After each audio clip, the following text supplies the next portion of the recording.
Congratulations to everyone on July 4th, the wonderful Independence Day of the United States of America. And by the way, our topic today is actually quite similar to the theme of the celebration. We will talk about a possible candidate from the Democratic Party of the United States of America for the U.S. presidency in 2028. So, of course, we are talking about Gavin Newsom, who is considered the leading candidate from the Democratic Party in the 2028 presidential election. He has long-standing ties with the party establishment, including Nancy Pelosi's circle and the California party machine, which has been promoting him since 1990. First to the San Francisco Board of Supervisors, then to mayor, then to lieutenant governor, and then to governor. And now he is charismatic and handsome. Well, they say he's handsome. It's hard for me to judge. He presents himself well on camera, that's true, and he can speak for hours without notes. Even his opponents admit that. That's exactly why he's generally considered one of the top 2 or 3 main candidates and number 1 within the Democratic Party. But behind the facade is a track record that, according to the author, makes him one of the worst governors in California's history. Well, maybe even in U.S. history, by the way. I promise you'll find out soon and really enjoy it. Well, let's start our conversation today with some great news. I have some wonderful news for you. The tunnel under Gaza is 16 kilometers long. In total, as they say, they thought it was less, but it turned out to be 16 kilometers in total. It cost about $50 billion to build, and it has been found, inspected, and partially flooded, partially blown up and partially filled with concrete. That is another $50 billion that U.S. and European taxpayers sent to the needy Palestinian Arabs ended up being used to build at least 800 halls underground. 800 halls underground, connected by corridors and vehicle passages, thrown into the air. That is, literally and figuratively, part of it flew into the air. Part of it has been filled with concrete. And in both the literal and figurative sense, it vanished. Now, if the Democratic Party in the United States comes to control our money again, then the construction of tunnels for Hamas will start again. And we will once again have the opportunity to give Hamas $50 billion for this, or maybe for building a new underground kingdom. Metrostroy will once again be able to travel from Moscow to Gaza on assignment and continue their wonderful work. They build, we blow it up. They get the opportunity to build again, and we'll blow it up again. Well, now a bit of history. On August 1, 2014, Lieutenant Hadar Goldin was killed in battle in Rafah. Rafia, I think that's what it's called in Russian. And his body disappears. Hamas militants drag him underground into one of the thousands of tunnels that crisscross the Gaza Strip. An 11-year wait begins. Today I'll tell you how this story ended and what the Israeli army found underground when they finally got there. And a little later what this discovery says about the future of the entire war with Hamas. Let's start from the very beginning. For years, the IDF only had general information. The body was somewhere in the Shabura neighborhood. This is in the southern area of Rafah. But there was no exact information. The military searched for months, then for years. At some point, as one of the Yahalom unit officers later said, the soldiers were literally a meter away from the hideout. But with a little more time, they would have found Goldin themselves. But they didn't. They didn't make it. The breakthrough only happened in the fall. On the 25th, Hamas, as part of the negotiations, finally agreed to hand over the remains. And now I'll tell you something very specific. What the Israeli press saw with their own eyes, but the details didn't appear right away, because they were added, became more complicated, and increased over time. So, in December of 25, journalists from Israeli media were allowed into this tunnel for the first time. What they saw amazed even the experienced war correspondents. And Groza, a huge underground complex at a depth of about 25 meters with an area roughly the size of 4 football fields. Around 80 rooms. They didn't just hide bodies here, people lived and worked here. The top command of the Hamas brigade, that means Rafah, Standard rooms, walls reinforced with concrete blocks, explosion-proof armored doors between sections. Behind each door, a new space, new rooms. One of the officers described it like this. You break through the concrete and there's a new room, then another new room. Thousands of soldiers took part in the operation. First the 162nd Division, then the Gaza Division, together with the special units Yalom and Shayatet 13. A year and a half. For a year and a half, they went down into this hell in search of one person's body. And now, what I promised earlier, after Goldin's body was found and returned to his family for burial in his homeland, the army didn't stop. Engineering units carried out a complete sweep and mapping of the entire complex. And this is where the numbers started to increase. If in December we were talking about 10 kilometers of tunnels, then the final estimate by the IDF announced in recent days was 16 kilometers plus in the underground network. This, gentlemen, is not a discrepancy, not a mistake, and not propaganda. It's the natural result of the fact that during the first visit by journalists, only parts of the complex were studied, and the full picture came together later. And here's what really needs to be emphasized for those following this war from Los Angeles, from New York, from any other city where our diaspora lives. This tunnel is not an isolated case. It runs under residential neighborhoods, under mosques, schools, kindergartens, and clinics, and even under UN facilities. Which we suspected, of course, right? This once again, for the umpteenth time, demonstrates Hamas's systematic practice of using civilian infrastructure, including facilities of international organizations, as cover for its military terror machine. It's not an aberration, not an accident. It's a strategy, but we've known about it for many years. The final stage of the operation took 3 months. Engineering units pumped concrete into the tunnel. Guys, almost 30,000 cubic meters of concrete to make this unusable forever. Imagine that volume. This isn't just filling a single pipe. It's actually building an underground monolith to replace the sprawling labyrinth. What does this mean in the bigger picture? The army has been talking for years about the so-called Gaza Metro, a tunnel network that Hamas itself estimated at 500 kilometers. According to other estimates, by the beginning of 2024, 1,500 separate tunnels had already been discovered, with a total length ranging from 500 to 650 kilometers. For comparison, that's more than the entire Moscow metro system, just so you understand. Each such complex, like the one found in Rafi, is not just a military facility. It's a piece of infrastructure. It's the infrastructure of terror built over years with stolen international aid. By the way, according to some estimates, hundreds of children's lives were lost during the construction. They used child labor underground, transport through the tunnels, and so on. And here I want to be absolutely precise, because we always distinguish between fact and opinion. Fact. Goldin's body was found in this very complex. The tunnel is over 16 kilometers long. Destroyed. It took 30,000 cubic meters of concrete.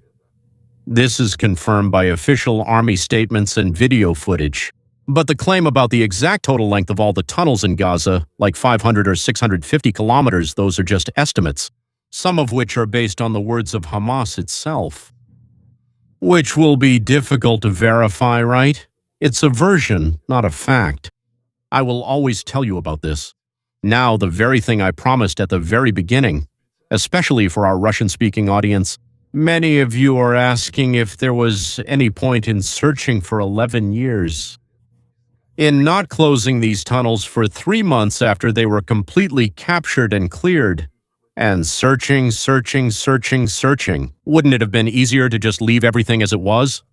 Gentlemen, I came to Israel. It was the end of 73, the beginning of 74.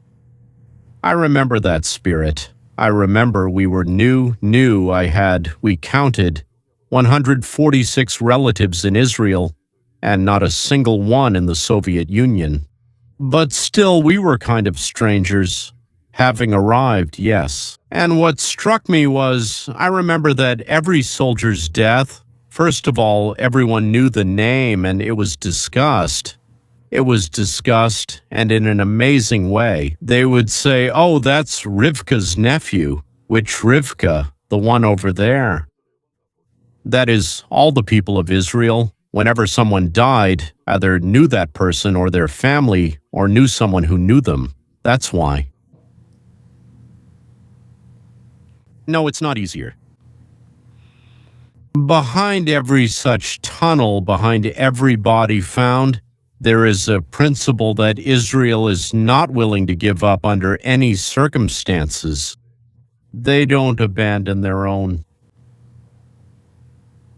Even if the search takes more than 10 years.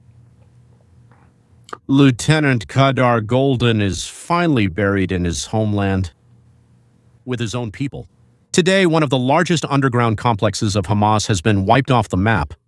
It has been filled with 30,000 cubic meters of concrete forever. The system of terror tunnels is shrinking every month, every minute. This is not just a military report. It is proof that patience, engineering work, and determination ultimately prevail. If it's important for you to stay informed about such stories before they appear in most news feeds, subscribe to my Telegram channel, Leon Weinstein US. There I share details that I don't always have time to reveal in the actual video, and in the long, so-called long video, I usually make them half an hour or longer. And there I communicate directly with you through quick, short messages. Well, now let's get back to California, where they spent even more money than Hamas did in Gaza, but with significantly greater returns. They gave themselves at least a couple dozen billion. So, case number one, the California case. Masks. In the spring of 2020, at the height of the COVID panic, the administration of our governor Newsom signed a no-bid contract. That is, no one competed for it, right? They just found a company and started dealing with them. A contract for $1.4 billion. Who did they sign the contract with? With the Chinese company BYD. So, for the supply of N95 and surgical masks, two types. Before that, the state was already ready to pay the company Blue Flame. But the bank warned the governor that Blue Flame is a company that was registered just a few days ago. And the deal fell through. How did it happen that the governor himself and his trusted people held negotiations, found several, as they say, offers and chose the best one? No one knows who else they talked to, but they say, oh yes, we checked. And they chose the company that the state will work with. And they didn't notice that it was organized just yesterday. Actually, during negotiations, it wasn't even organized yet. It was organized after the governor had already made some kind of deal with someone about something. Well, we can only guess what that was about. So instead of Blue Flame, another candidate appears, BYD. Well, who knows what that even means? Yeah, BYD, another Chinese company, who knows what they're up to. That's it. For some reason, the governor and his team really like this company, and by order of the bosses, the state makes the transfer. Ready? $495 million as, well, and you're going to laugh now, an advance payment for the supply of surgical masks and N95 masks. And you'll find out what happened with that a little later. It's going to be so interesting, it's scary. You probably thought that the California state leadership found the best mask manufacturer in the world with the best quality and a good price. And to make sure they didn't sell their wonderful masks to someone else, they sent them, well, almost $500 million in advance. $500 million. And you probably thought that the masks were checked, that they met all the requirements for COVID masks. By the way, no one really knows what the requirements for COVID masks were. It was such a blatant deception, so much so that no mask could possibly stop any viruses, of course, that there was no point in checking them at all. But nevertheless, in the US and in California, there are standards. Everything here meets the standards. Everything is licensed. Everything is by the book. What I want to say is that these masks, which are made by the BYD company, are probably tested, approved, and enthusiastically accepted by the crooks in American medicine. Well, you can't call them anything but crooks. Oh, you could also call them scoundrels. There. If that's what you thought, then you were wrong. And you were completely wrong. BYD. Never. It never produced masks. It never produced anything at all related to medicine. So what did it produce then, you might ask? Or did it even produce anything at all, maybe? And that's where the real issue lies. BYD produced buses. You heard that right. BYD was making buses, not medical products. But the real fun started after that. When the masks from China made by a bus company arrived at the border, they tried to certify them. And at the border guards aren't from California, they're federal. They don't take part in California's games. They weren't certified because they didn't pass quality control. California lawmakers. I'm laughing, but we had $500 million stolen from us, and they officially demanded to disclose and declassify the contracts. Like, guys, who came up with this, all this, and then there's an inappropriate word. Newsom's administration refused. And so all the Democrats in our state legislature immediately went into hiding. I won't say where they hid. In other words, with these actions, the state governor handed over almost $500 million in advance payments to a non-core foreign company without a tender, while having lobbying ties to his own company. That also came to light, and he refused to show the terms of the deal to his own legislators. Well, that's perfectly normal, right? A good, proper democracy, as they say. We just love it. I think he's an amazing candidate for President of the United States of America, and now the cherry on top, how could we do without it?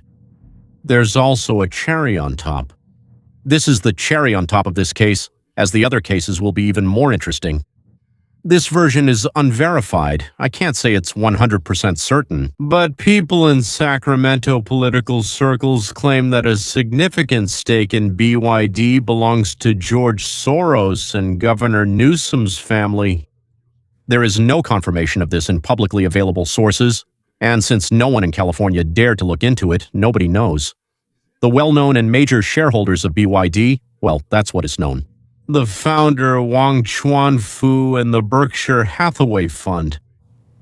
That is Warren Buffett. Well, are you scared yet or not? Or is it not that scary yet? Or do you just have goosebumps for now, so it hasn't gotten really scary yet? Then here's the second thing. The one that will make you scared. Well, if this one doesn't, there's a third one, there's a fourth, fifth, sixth. But that's impossible already, right? So the second thing Californians love is called high-speed rail. Californians love to talk about this project, which has already cost us $50 billion. So it somehow vanished in a cloud of steam, but not from California high-speed rail, some other kind of steam. So that means there wasn't even any steam. They just dissolved into the dirty air of California. So the nickname for this project in the state is simple and meaningful. A train to nowhere. In 2008, voters, this was before Newsom approved a bond measure. That is, they borrowed money from us. Then it will be paid back to us.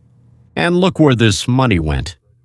The construction was supposed to be financed for the high-speed railway from San Francisco to Los Angeles. The declared cost was $30 billion. The deadline for completion was the year 2020. I mean, well, okay. Honestly, this train isn't really that necessary. Well, it's all kind of relative. Not for long. Well, about as much as the Chinese one. The Chinese ones cost roughly the same per kilometer. So if that's how much it costs, if the completion date is 2020, if everything goes well as they say, then yes. Why not? Yes, it will kind of pay for itself. Confirmed facts about the cost as of 2026. Let me remind you, all this was in 2008. You can subtract it yourself. If you can't do it in your head, use a calculator. 2026 minus 2008. Turns out I won't say how much. I'll keep you in suspense. So, as of 2026 at the moment we're talking right now, not a single kilometer of track has been laid. But the official cost estimate has increased. And now it amounts to not 33 but 126 billion. This was reported to us, a board member of the California High-Speed Rail Authority. But only when someone from the outside says it. Someone who actually runs the numbers says, how much? They're lying to you. At least 230 billions. So, wait a second. Not 33, but 230 billion. So, we were deceived by how much? About 8 times, right? But they borrowed 33 billion, borrowed it. We lost it. Where did it go? We won't say. We won't tell anyone. We won't tell anyone. In 2019, already being governor, Newsom actually abandoned the original plan from San Francisco to Los Angeles. So why build it then? He decided to narrow the project down to the Merced-Bakersfield section. You haven't heard of that, right? 2 urban-type settlements. So, in the Central Valley, in the very place where there is absolutely no demand for a high-speed train, there is literally no demand at all. Let me explain who said what. In the area where our governor says that he will build a high-speed train for this money, whether it's 132 or 230 billion, nobody there needs any kind of train at all. Farmers live there. They get into their Fords and move from one place to another. Sometimes they take their cows or sheep with them. When surveyed, they say they have no intention of using any train. Not at all. No one plans to get from Los Angeles, say, to Merced or Bakersfield, then take a train to Bakersfield, and from there, for example, to San Francisco or vice versa either. There are crazy people in California, but not to that extent. A state audit in 2018 stated poor management decisions and weak oversight of contracts. They wrote weak, since the governor was meant to oversee things but were afraid to say more. That's why there was multi-billion-dollar overspending. Actually, the real reason is totally different, and I don't need to check. They stole everything, from start to finish. Translated from bureaucratic language to plain language, what they said means it was stolen. Absolutely everything. Ask who went to jail. We have a different situation. Here, as soon as we become criminals, people start protecting you. That's why Vasca listens and keeps eating. And he's very unhappy that the federal government stopped giving grants for this train. And in 2025, how many years have passed and nothing has been built, right? The federal government, which under Biden gave $4 billion every year. Probably as a kickback. I don't know why else you'd give $4 billion. So in 2025, suddenly people came and said, what? What are we giving you? And because of the lack of progress, they completely canceled all federal grants. California got offended, filed a lawsuit. But, well, the state withdrew it. Because right there in court, they asked, how much of that road did you build? And the state continued the project. They continued because, well, guys, when you can steal 50 to 80% of the money, you don't finish projects. We'll manage without federal funding. We'll just rob our own people. Who? Someone from the state of California said, if we can't spend federal taxpayers' money, we'll steal money from our own. We'll take as much as we want. You can't say anything to us since you're the people and must remain silent. Because a Russian writer named Foshkin wrote that the people remain silent. And the people must remain silent now from this point on. They were silent back then, and they will be now. And we are the servants of the people, and we serve whoever we want. And we do as we please too. And we serve whichever people we want. We'll serve the Chinese or the Swiss if we choose. You can't do anything to us for that. In the author's opinion, that is my opinion, this is a perfect example of what managerial competence looks like under Newsom, our dear beloved governor. They promised the voters, dragged it out for 20 years without building a single kilometer, and the costs skyrocketed. I agree. By the way, they've told us all sorts of things about where the money went, but the only thing they haven't said yet is that aliens came and stole everything. Right. But you haven't heard about case number 3 yet, about how Newsom burned down Los Angeles. This fact really hits Newsom's reputation, and the previous ones do too, but this one is just over the top, right? All right, let me tell you about the devastating fires in Los Angeles. The city lost about 10,000 buildings. The budget of the Los Angeles Fire Department was cut by $17 million. Well, you might think that's just about 2%, nothing serious, right? The fire chief had warned in writing a month before the fires that the cuts would weaken emergency preparedness. What's important isn't how much is being cut. What's important is where the money is being taken from. They took the money from what seemed to them the least important thing, fire preparedness. At the state level, according to the analysis of the Independent Analytical Office, the budget for fire resilience and forest management, well, preparing to prevent fires and if something does happen to put them out quickly, it was cut by now $144 million. This is compared to what was previously planned, meaning the money that had already been promised for fire protection, for preparation, like clearing the forest, didn't fully come through. At the same time, according to the media, there were separate budget items in the city and district budgets for programs like, you'll be very pleased to hear this, a boys' choir of homosexuals, gay men's chorus. Yes, stop gay men's horrors. Just $14,000 total. It's not much, but I'm just telling you what they did have money for. A needle exchange program, swapping old needles for new ones for homeless drug addicts, and here it's already $190,000. Do you know how much a syringe costs? 3 cents. And a celebration of the day the last slave was freed cost $100,000, but they couldn't find any money for wildfire preparation. Well, that's obviously more important. Yeah, a direct cut specifically to the firefighting budget while spending on other programs increased. That's a confirmed fact, not just rhetoric. There's a separate theory, widely spread but not confirmed as a direct cause of the fires, that the reservoirs in the Pacific Palace Heights area were partially empty. Let me translate from bureaucratic language to normal human language. They were empty. Some stores don't have certain types of sausage. Just be honest, there is no sausage in the stores, period. There isn't any. So, because they were empty, as stated in the report, it made extinguishing the fire more difficult. Do you even realize that? They had no water, making it harder to put out the fire. Well, yes, so what? That's why it was so hard to put out the fire. The authorities of Los Angeles, not Newsom personally, explained this by scheduled maintenance of one of the reservoirs. But it's his state, damn it, his state. The bottom line for this episode, the very fact of cutting the fire department budget right before the biggest tragedy is documented. Who gave him the right to cut the budget for this? The spending priorities of the budget, what exactly was funded instead of strengthening fire safety, is a separate issue.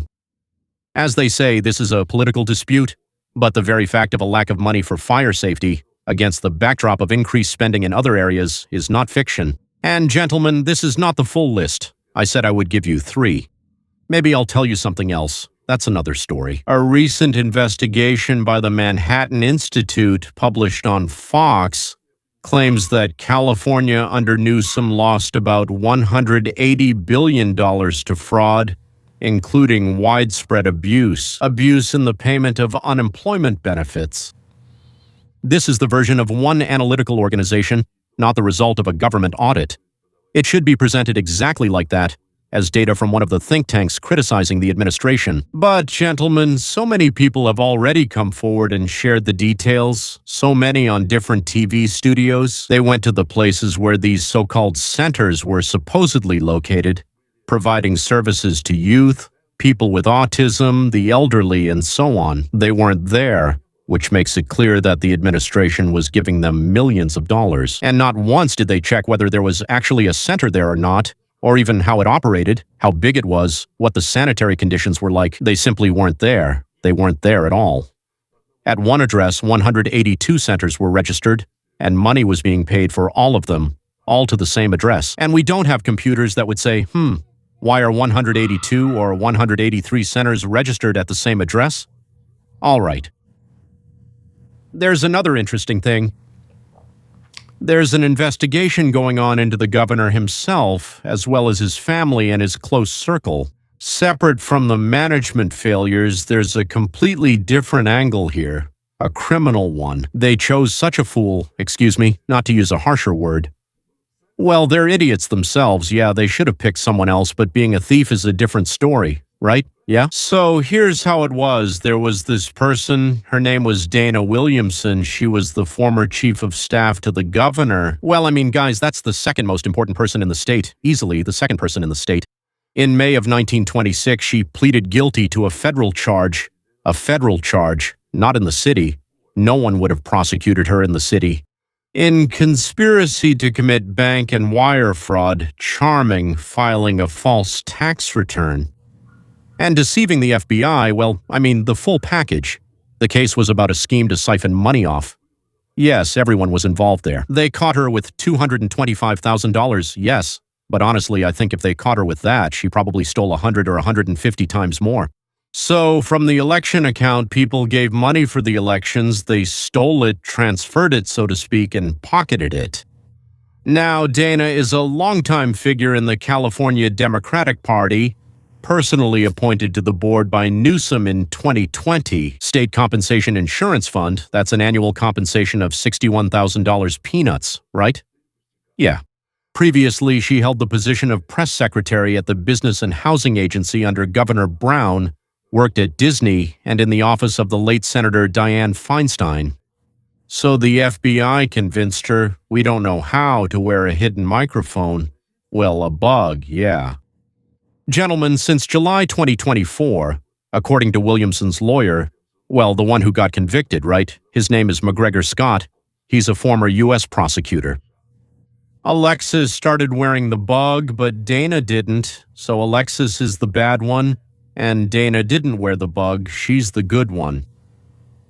Podesta, who was wearing the bug, was recording conversations in real time and turning the materials over to investigators, and this explains why dozens of people, not directly connected to the cases of insiders and lobbyists from Sacramento, received letters from the FBI last fall stating that their calls, to put it mildly, were being monitored, that is, intercepted. Separately, already without any direct connection to the Williamson case, there is an investigation regarding the governor's wife. That is, well, that's Jennifer Siebel Newsom. Why? Why all of a sudden? Her tax filings and the activities of her nonprofit organization. Yes. According to several independent sources, including CNN's Sacramento Bee, it was started back in 2022, that is, before Trump, long before Trump. This was still during the Biden administration, so it was already happening then. She was doing things that even the Biden administration couldn't allow themselves to do anything about or handle differently. Based on whistleblower complaints, not at the initiative of the Justice Department leadership in Washington under Trump, not at all. Whistleblowers during Biden's time forced Biden's Justice Department to start an investigation. Nice. So, accordingly, a grand jury, witness interviews, and so on. Now, as soon as Trump came in, it became clear that they needed to get out of this, and Newsom understood that. When information about the investigation into his wife and close associates became public, Newsom made an emotional statement. And in the end, as you might have guessed, he announced that the Trump administration was conducting political persecution and trying to get rid of them, solely because they want to stop me from running for president. So he said, if they can't intimidate me, meaning I can't be intimidated, yes, they went after the mother of my children. If she stole, there's nothing you can do. She stole a lot of money, right? His wife said, there are no limits to what Donald Trump will do. Well, she used some epithet or some kind of epithet about what she thinks to get his way. Oh, actually not Trump, but Biden, and actually 2.5 years before Trump became president. At the same time, Newsom is an experienced and skillful public speaker, able to convincingly express emotion, including tears, turning it on at the right moment. That doesn't mean that emotion is among the emotions. So he might be scared to death, right? Well, and it doesn't mean that it's necessarily genuine. Knowing him, it doesn't mean that it's necessarily genuine. It's impossible to check that. And it should be presented as an observation, not as a proven fact of manipulation. But he squeezed a big tear out of his left eye, which on the screen rolled down his cheek on camera and reached his chin. Back then, they used glycerin to do it. They dripped it, held it, and then opened the eye and it would start to flow. The key logical inconsistency, accordingly, in his own version, is that the investigation against his wife, according to independent sources, several publications have already reported this, was opened in 2022, that is, under a Democratic administration, Biden's administration, and not initiated by that terrible beast, the leopard, or whoever else, Trump. This doesn't change the fact that the public disclosure and possibly the intensity right now may be connected to the political moment. Yes, but this version, that it's Trump's revenge, to put it mildly, directly contradicts the established fact about when the case began. Well, let's move, as they say, to the natural conclusion of our conversation. For the Democratic Party's internal race, this is a serious vulnerability. The main favorite has a former FBI chief of staff, Crott, who has admitted guilt in Crotes's inner circle. So an ongoing investigation involving the wife is not good for a presidential candidate, and a long trail of failures, masks, the train, homelessness, fires. Well, all of that, right? So it's a ready-made set of attack materials for any opponent within the party during the primaries.